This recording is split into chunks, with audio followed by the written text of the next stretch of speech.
All right, welcome everybody to Lions Live. We are back this week a little bit early. Usually we're going to do the show on Tuesday or Wednesday night, but obviously something big happened today. The Lions went out and hired their new offensive coordinator when they picked up Drew Petzing, who is the former Arizona Cardinals offensive coordinator, or current, depending on how you really look at it, because technically he wasn't fired. Jonathan Gannon was fired, and Petzing is still there, technically. But yeah, it's a brand new offensive coordinator, a whole new setup for the Detroit Lions. We'll see where it goes, what it's going to look like when it actually gets on the field. At this point, we don't know quite what to expect because we've never seen it. But what we can do is talk about what Petzing has been up to and kind of our initial thoughts on the hire.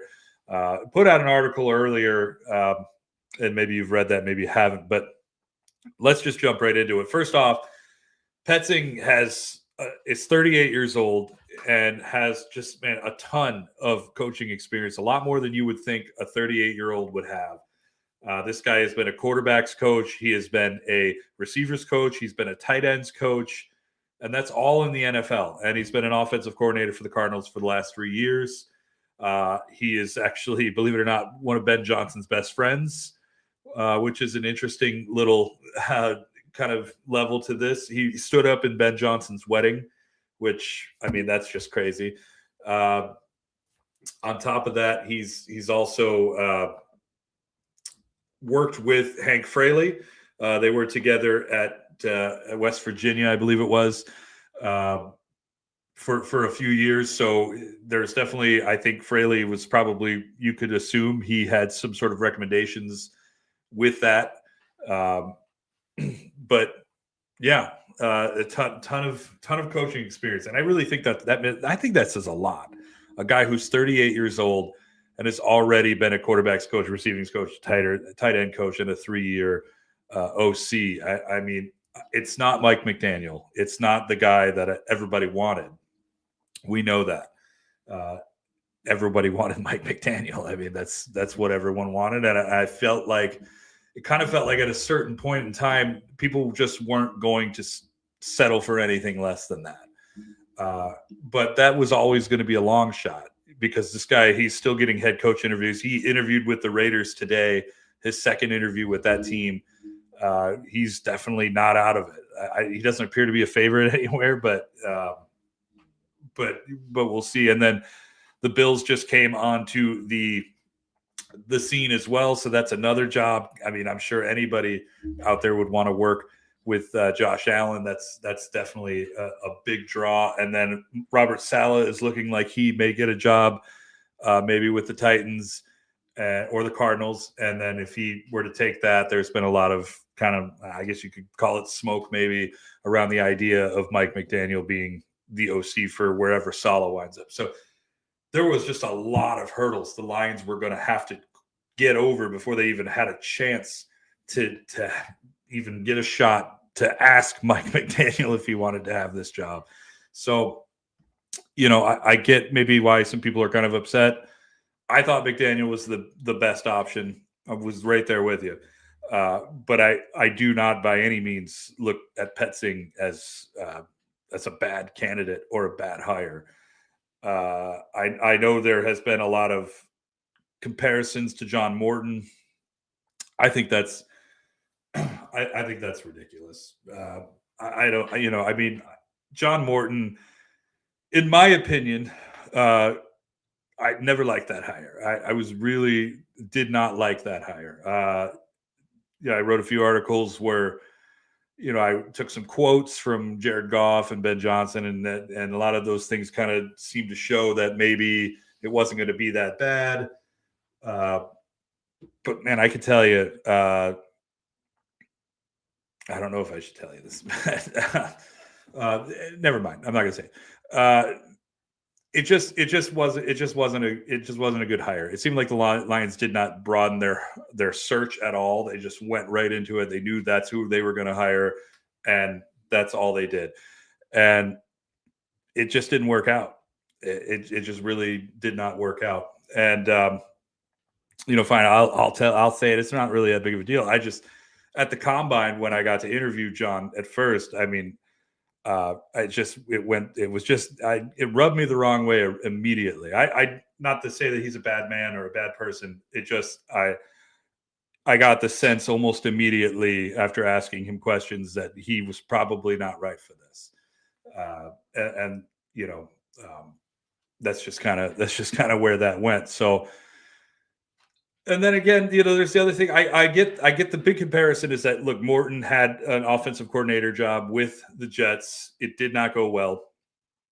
And the thought process is, well, things apparently didn't go well for Petzing as well, but that's not true because Petzing actually has done a pretty good job in Arizona. But this year, this team dealt with a ton of injuries, key injuries. We're talking James Conner, a guy who ran for 1,000 yards for them for the last 2 years before this season.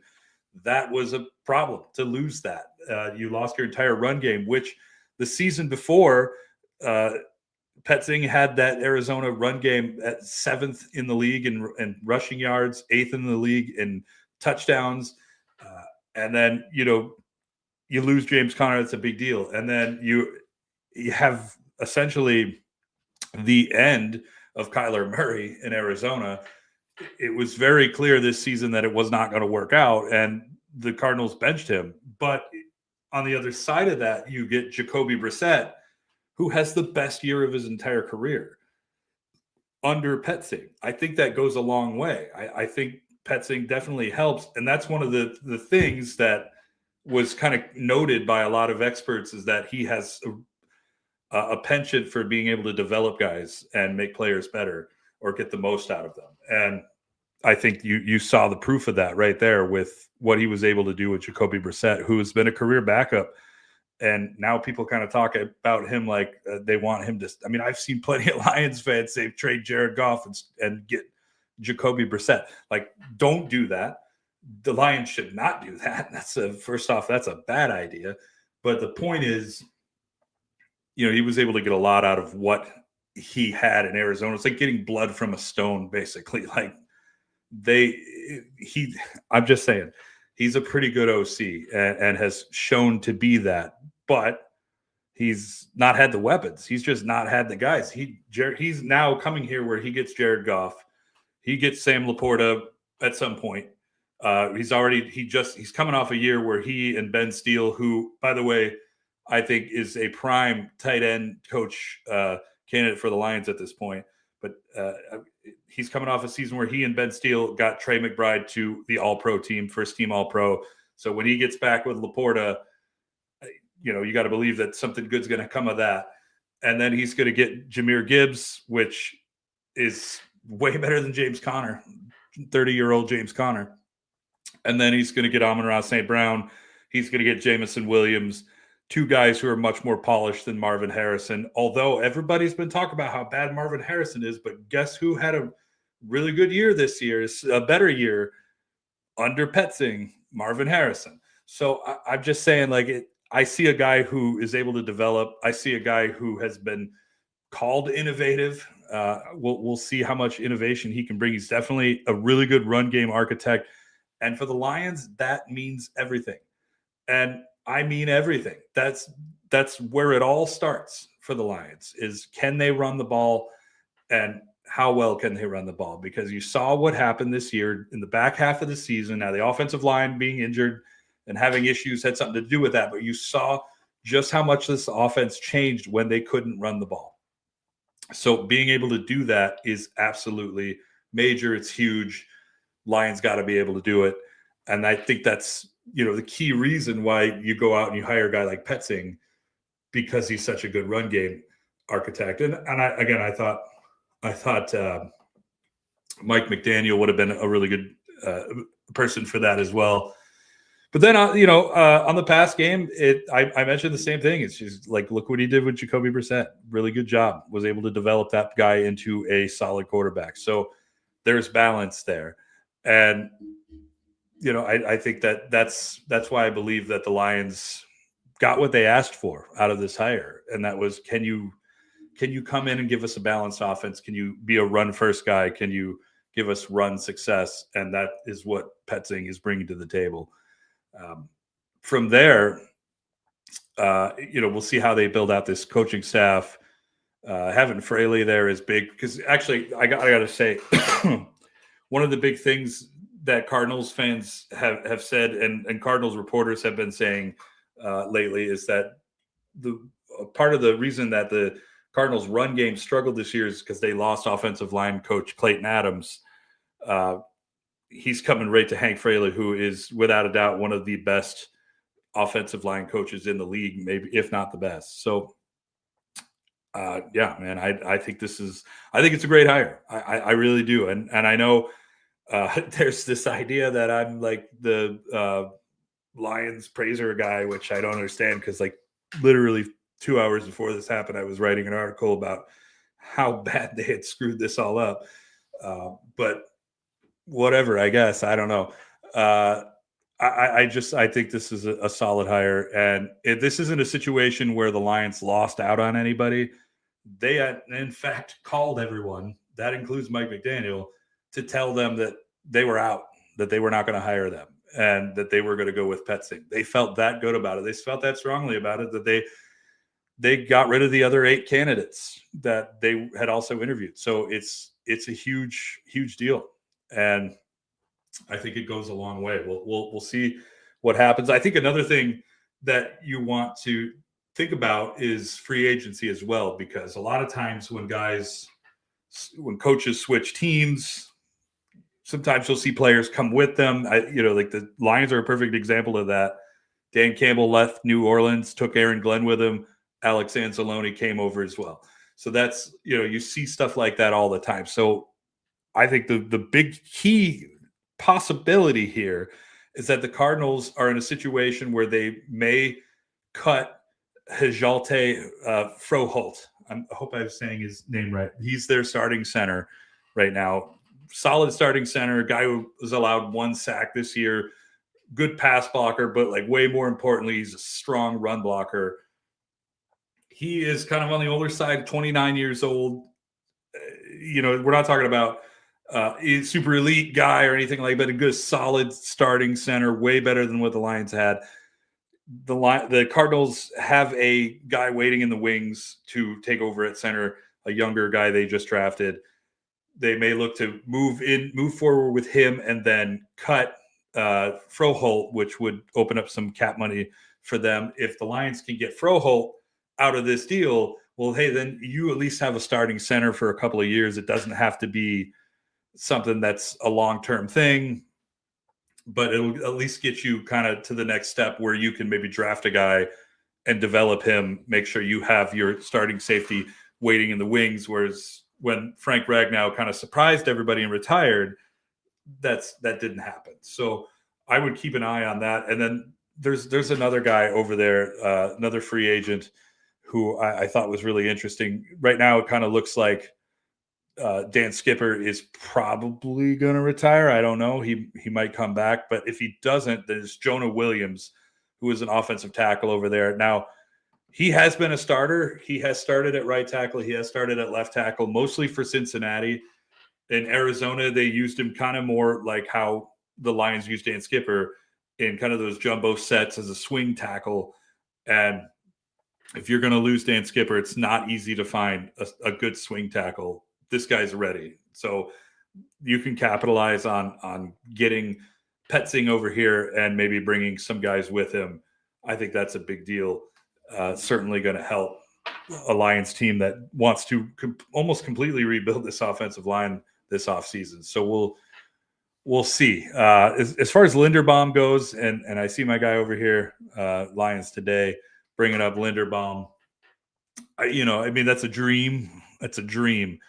But it's a dream that probably won't come true. It's one of those things where the Ravens, the reason that they didn't take his 5th-year option is because they didn't want to have to pay a $23 million cap hit to him right out of the gate or with that 5th-year option. So what it allows them to do is essentially, hey, we'll make it up to you with guaranteed money. Let's sign you to a full deal when it comes that time. So they're going to do that. They're going to sign Linderbaum to a huge deal. He's going to be the highest paid center in NFL history.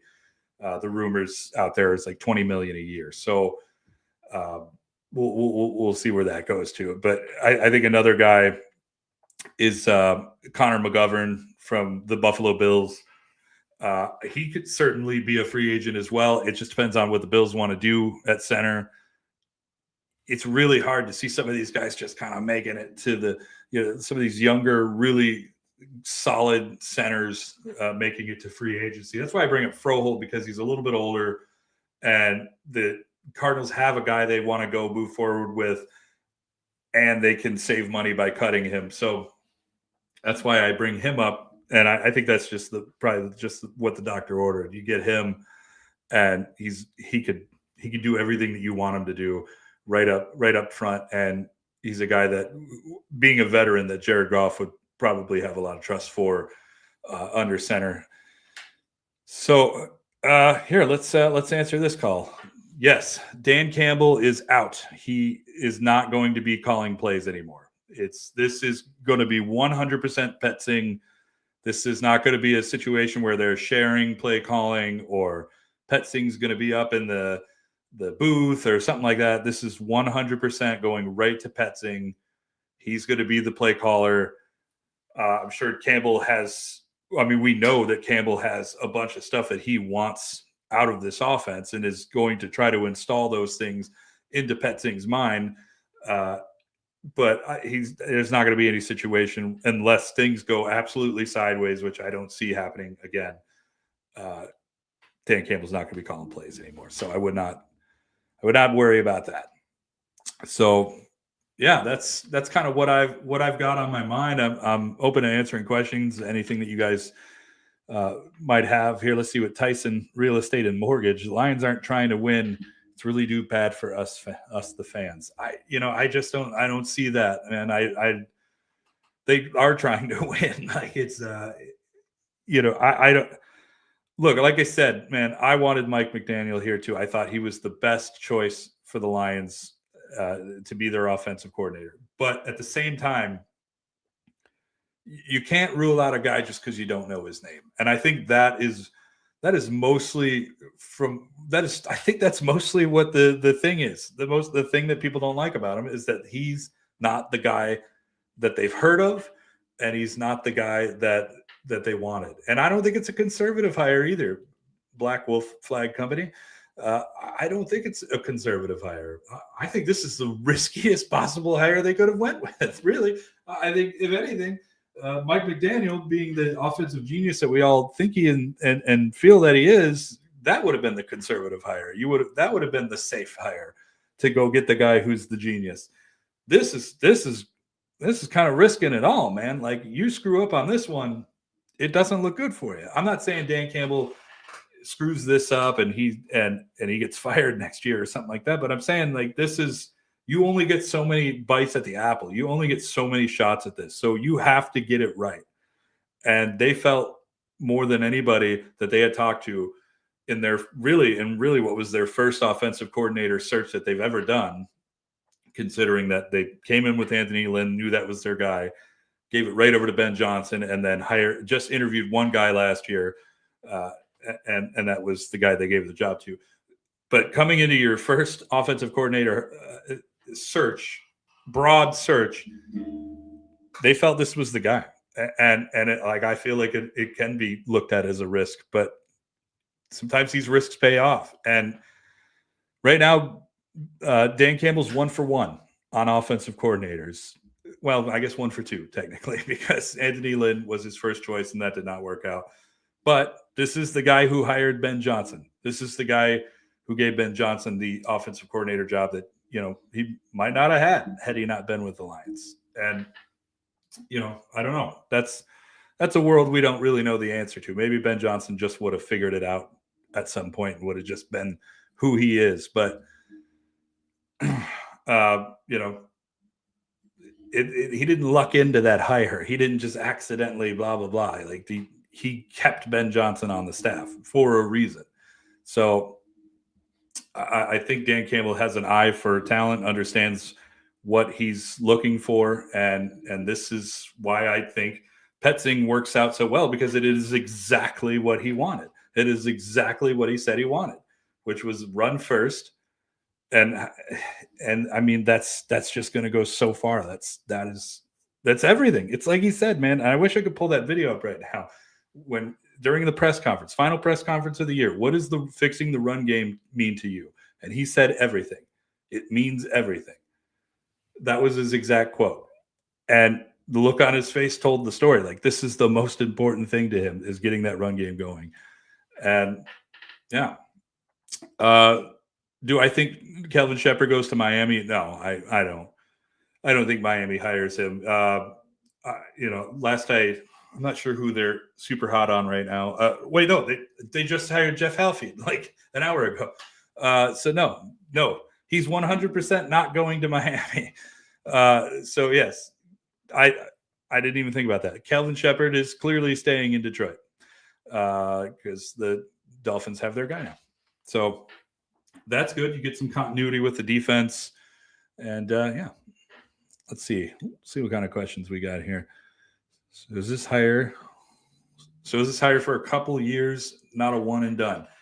I mean, that really depends, because if this Petzing got head coach interviews last year, he interviewed for the Chicago Bears for their head coach job before Ben Johnson eventually got it. So I don't know, man. If he comes in and does a really good job, he could get hired away. It could happen. People are already looking at him as a potential head coach.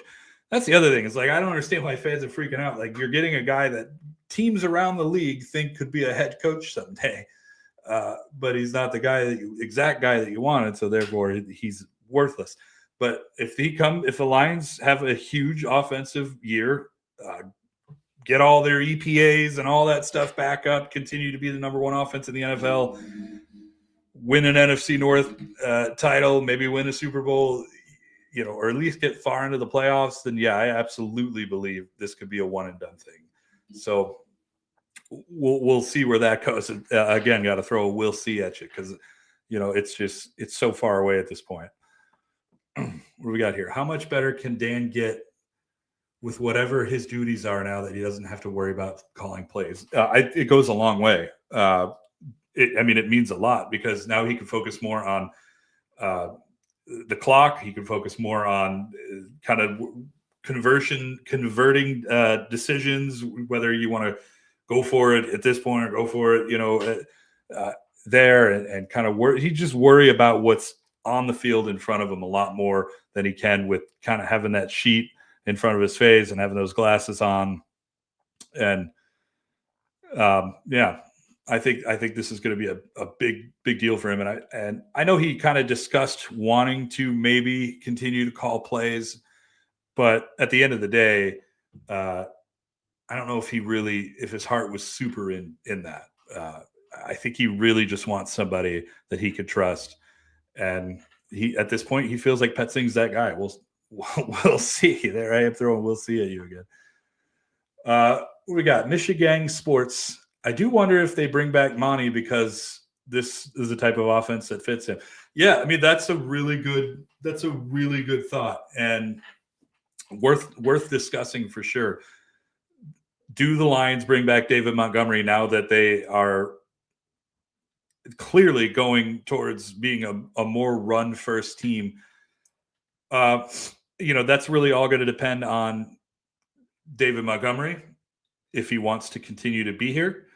And it's all going to depend on the Lions, if they want to move forward with Sione Vaki, who they drafted in the 4th round to be a running back for them, as well as a special teams ace. But they really were hoping that he would be a running back. So how serious are they about that? And then also, do the Lions maybe want to consider getting younger at that running back 2 spot, which is something they could do? I did a mock draft today where the Lions took Katron Allen, Penn State's Katron Allen, in the 4th round. And that is a guy who is a lot like David Montgomery. It's like watching the same player, but 4 or 5 years younger and $8 million cheaper. So I think it's possible that they keep Monty. We'll see where things go. Again, we'll see, man. I'm saying that a lot because honestly, I don't have the answers right now. It's one of those things. It's gonna take a few weeks to kind of see what happens with the Senior Bowls coming up next week, and we'll kind of get our first little clues on who the Lions are looking at, and then at the combine, we're going to get a lot of clues as to what positions they're interested in, who they're talking to. So I think maybe the Monty question might be a better question to answer after the combine, because we'll definitely see then if they've talked to running backs, if they're interested in any of them, and we'll see where that goes.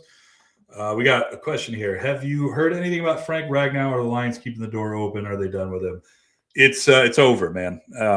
Frank Ragnow is not coming back. He will not play for the Lions in 2026 or beyond. It's Brad Holmes made it pretty clear at his end of season presser that the Lions are and Ragnow are going separate ways. So not that they're having like a bad breakup or anything, but like Ragnow maybe was a fleeting thought that if he came back in 2025, maybe I can help this team get over the hump. And then he got hurt, and now I just think that he doesn't want to do it anymore, which I totally get. And I think the other thing that you have to consider is that his boys may be retiring. Taylor Decker, Dan Skipper, and Graham Glasgow are all potentially going to retire. So, I mean, who's he going to come back? Like, I wouldn't want to come back if all my boys were gone, but I would if they were all here. Which is why I think maybe he was trying in 2025. So no, Ragnow's done. Let's see. Do you think this changes the direction for the backup quarterback spot? More mobile? I definitely believe that the Lions are going to be on the lookout for a backup quarterback this year. Maybe somebody even in the draft. I don't think it'll be a high draft pick, maybe third round high at the highest. I did a mock draft today, and I drafted Trinidad Chambliss from Ole Miss in the third round. And that's a guy that, I kind of feel good about, but I do worry that he's a little bit older than the Lions might want. But Kyle Allen's going to be a free agent this offseason, and Hendon Hooker's gone. So the Lions need to find out who that next QB2 is going to be. And I think you kill two birds with one stone by getting that guy in the draft and then also having a guy who can sit on the bench for a few years and grow while you have your elite quarterback in Jared Goff taking care of things until 2028, 2029 at the latest. We'll see where that goes. Doing a lot of we'll sees tonight, man. A ton of them. Any thoughts on Brad Holmes' aggressiveness so far? He's not been aggressive enough outside of the draft. I think in the draft, Brad Holmes has been the very definition of aggressive. I mean, the guy has done a ton of different trades, just a billion of them. And he's attempted to do a bunch of trades that didn't go through that we never really got to learn about. But when it comes to free agency, when it comes to player acquisition outside of the draft, I don't think he's been aggressive enough. And to a fault, I think not being aggressive this past offseason really hurt them. It just really hurt them in some key spots. And I think it goes just so much farther beyond edge rusher. But again, I think a part of that might be, there wasn't really any good edge rushers in last year's free agency class. None of those guys performed well this year. Any edge rushers in the draft, the Lions tried to trade up. We know that. They tried in the first round. They tried in the second round. They weren't able to get a deal done. And by the time they were picking again in the third, none of those guys were a big deal. I think he needs to be. I think this absolutely free agency needs to be the year that he gets things done. He needs to go out and he needs to spend that money. And I mean, if he doesn't, man, then there's really no excuse after that. Yes, Trinidad Chambliss did apply for another year of eligibility, but he was shut down by the NCAA on that. So he is suing to try to get it back. We'll see where that goes. It's probably not going to happen. The NCAA likes to say no. They're really big fans of it. So I don't think that Trinidad will get that 6 year, but we'll see. We'll see. Oh, man. Let's see what we got here. Let's go over to TikTok. You think Brad and Dan move away from crush the can type of guys? I'm not sure I understand what crush the can type of guys means. Let's see. Yeah, I know. I understand. Mike McDaniel was the guy, man. He was the guy that everybody wanted. Let's see. Here we go. Here's a good question. Do I think Mike McDaniel was ever a serious candidate due to the fact that he could be the successor for Todd Bowles, and that is what he's looking for? I think absolutely Mike McDaniel was a very serious candidate. They flew him out to Detroit. So he was here. He was one of the first offensive coordinator candidates that they interviewed.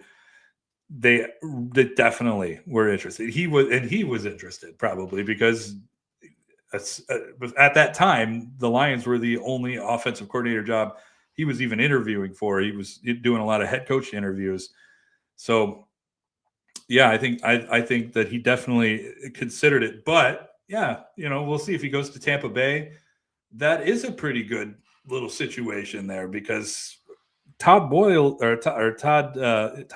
rather is sitting on a pretty hot seat right now. And I think if they go out there and hire Mike McDaniel and they have a bad season, McDaniel has a really good chance to slide into that slot. But I don't know. He still might actually. I'm looking at the Raiders and I'm looking at the Bills, and I still think there's a chance for him. I think, man, he just feels like a Raiders coach to me. Like he just really fits in Las Vegas. But I don't know.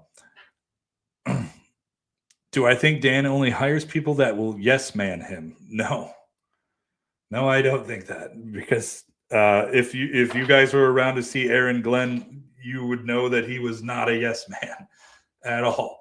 The Lions do not have yes man coaches, not one bit. He is looking for guys that he doesn't have to shadow over. He wants guys that he can give the reins to and not have to worry about it. When you get yes men, you got to constantly worry about those because you got to constantly tell them to do something. So no, I don't think Dan Campbell hires yes men. That's not my word. So do you think that Trey Hendrickson for a first round is worth it? No, Trey Hendrickson is going to be a free agent this year. And I wouldn't have traded a fourth round for him if he were not a free agent. He's going to be 31 years old. He's coming off a year where he played, I think, 4 or 5 games, had a really bad injury that kept him out all year. They could get a sweet deal on him in free agency, I'm sure. I don't think they go that route though. I don't think it's possible, I guess, but he's just old, long in the tooth at this point. So, no. Do I think 2026 will be the Lions' year?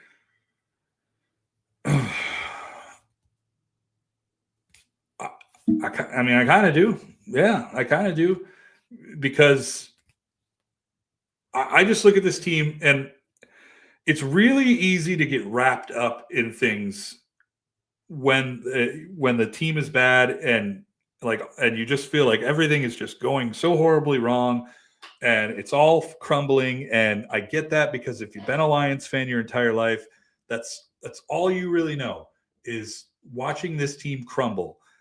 And it really hurts, man. And it really messes with your emotions and it really messes with your head.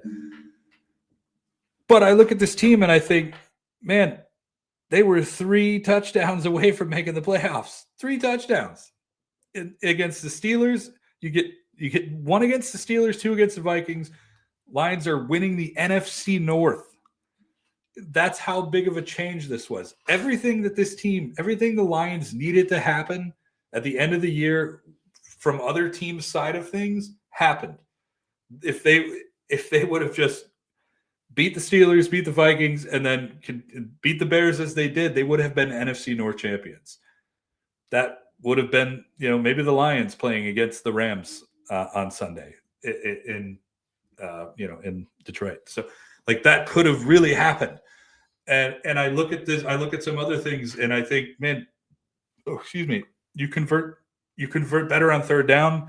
You get a little better push from your offensive line in the run game. Like these things are all fixable. They're really fixable. These are not existential, horrible, things that are happening to the Lions that they'll never ever be able to get over. So I think you fix that offensive line in free agency. You get a little bit deeper at corner. You get Brian Branch back. You get Kirby Joseph back. You have a fourth place schedule. I absolutely believe the Lions can win the Super Bowl in 2026. Will they do it? You guys know what I'm going to say now because I've been saying it all show. We'll see. I'll answer a few more and then I got to split. Let's see. I saw a really cool question here on TikTok I wanted to answer.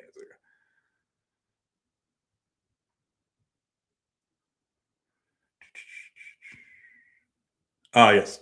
Do I think they restructure Goff? Yes. I think that is going to happen relatively soon. Probably after they finalize coaching hires, before the combine, at some point before free agency starts for sure, because doing that restructure is going to open up a little bit over $40 million, depending on how they do it. They could get up to 40, basically 43 million, depending on if they add extra void years or if they don't. But having 40 million extra dollars in cap space is going to be huge. And then I also mentioned an article if Taylor Decker retires and Graham Glasgow retires, and then maybe they throw a little bit of a restructure Amon-Ra St. Brown's way, and then you have your rollover cap. The Lions could have, if all these things happen, these realistic things, could have about $109 million to spend in free agency. That's a lot of lettuce, man. That is a game-changing amount of money, and that'll put the Lions kind of up near like the top 5 in available cap space. Plus, that's not even considering the cap rise that's going to happen, which we don't know how much that's going to be quite yet. So it all starts with restructuring his contract, and that's the whole thing that they got to get done. So that's I think that's going to do it for today's show. Coming up on the 40-minute mark, and this was a good time. I always like talking with you guys. I gotta say again, I really think that this is a good hire for the Lions. It fits exactly what they wanted, and we'll see, right? We'll see what happens when the season starts. Quite a while down the road, but I'm really excited to get to the combine in a 3-4 weeks, and then we'll get our first chance to sit down with Petzing and talk to him and learn more about him. And we'll have those reports for you guys when that's available. So we'll see you guys later. Keep it locked to AtoZSports.com/Detroit for all your Lions news. And check us out on TikTok, Instagram, Facebook, Twitter. We are on all the platforms, dropping news all day, writing stuff, doing videos, doing these lives once a week. And we've got a ton of good stuff coming your way. So we'll see you guys then. Have a good night.